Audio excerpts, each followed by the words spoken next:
How did the colonists resist British control? Between 1763 and 1775, tension was growing between the colonies and the British government.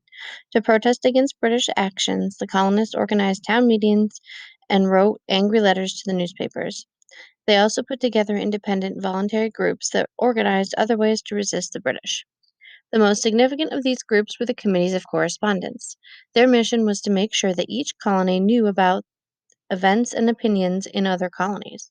Although the committees began as voluntary associations, their success led to the establishment by most of the colonial governments. The committees raised the spirits of the people and united them against the British. Eventually, all the colonies were linked by committees of correspondence. Two other important groups were the Sons and Daughters of Liberty. The Sons began in 1765 and quickly spread throughout the country. The Sons of Liberty organized resistance to the Stamp Act. Mobs of people attacked the homes of tax collectors. The Sons of Liberty burned effigies or straw dummies made to look like royal officials. They marched in the streets and sometimes committed violent acts. Women soon got together and formed the Daughters of Liberty.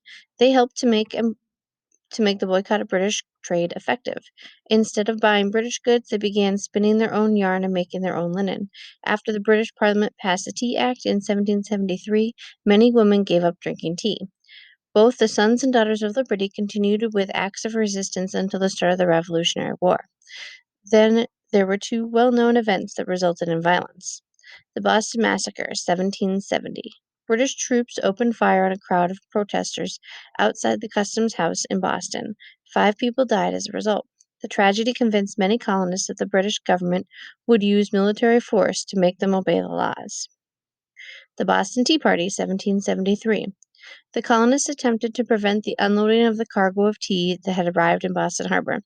The protesters ripped open 342 chests and dumped the tea into the harbor. The British responded by closing the harbor to all trade.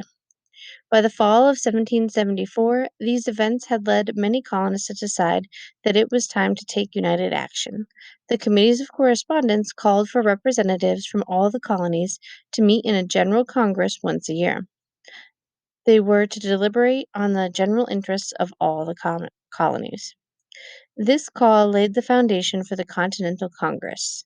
The First Continental Congress met in Philadelphia. 12 of the 13 colonies sent representatives.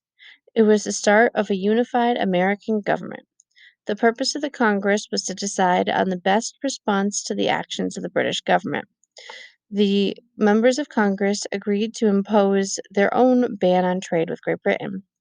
Congress hoped that this would force the British government to change its policies towards the colonies.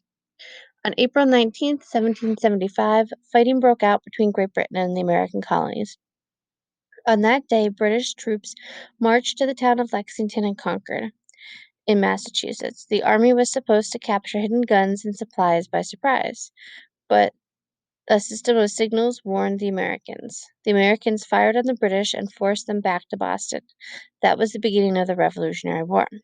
A few weeks later, representatives of the colonies met in Philadelphia for the Second Continental Congress. The delegates to the Congress decided to resist the British. Congress organized the Continental Army and called upon the colonies to send troops. The delegates selected George Washington to lead the army. A year later, Congress asked a committee to draft a document explaining why the colonies felt it was necessary to free themselves from British rule. This document is known as the Declaration of Independence.